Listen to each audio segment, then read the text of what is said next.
This is your midweek moment on Breakfast with Friends. Thank you for choosing CCFM this morning, and such an honor and a privilege for us to be with you. And I get the opportunity just to reflect quickly on something.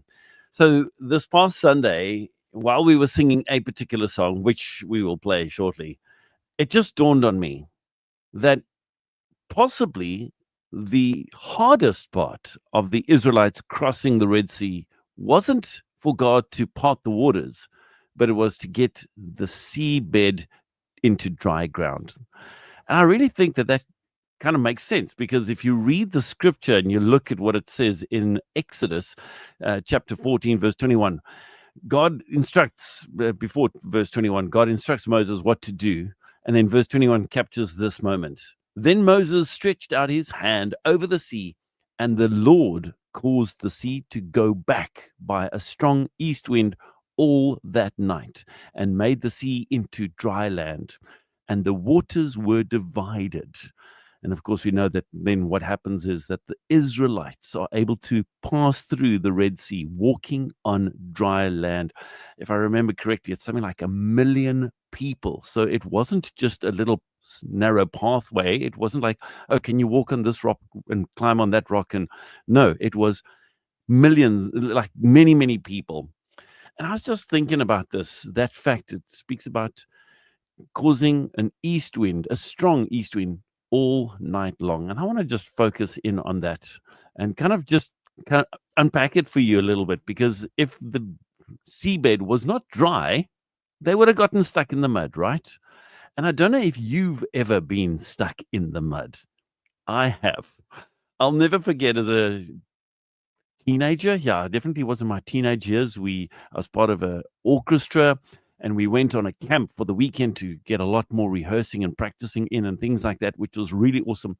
But we were close to this big dam. Sadly, we had drought in the area, and so the dam water levels had receded massively. And because of that, there were these places, and I was walking there all by myself, just enjoying nature and looking around, and I noticed, hey, it looks dry. From the top, it looks dry, And so I'm like, okay, cool. I can step there and I can step there. And I was getting closer to the water because I wanted to get to the water. But then the next thing, I just sank into the mud. And fortunately, a quick thinking, span around, grabbed the more solid ground and kind of crawled out of the mud. But it was quite an experience, quite a traumatic experience that I'll never forget for as long as I live. And it just highlights the fact that it's so easy for us to look at things and to say, "Ooh, it looks okay." And then we kind of step on it and then it's not okay. But more important than that, going back to the story with the Israelites and what God did for them, all night long. Sometimes we need to wait for God to finish doing what he has started. I'm sure the moment that Moses stretched his hand out over the sea, it parted, the waters parted. But that east wind needed to blow all night long so that the ground could be properly dry, so that the Israelites could walk through the Red Sea.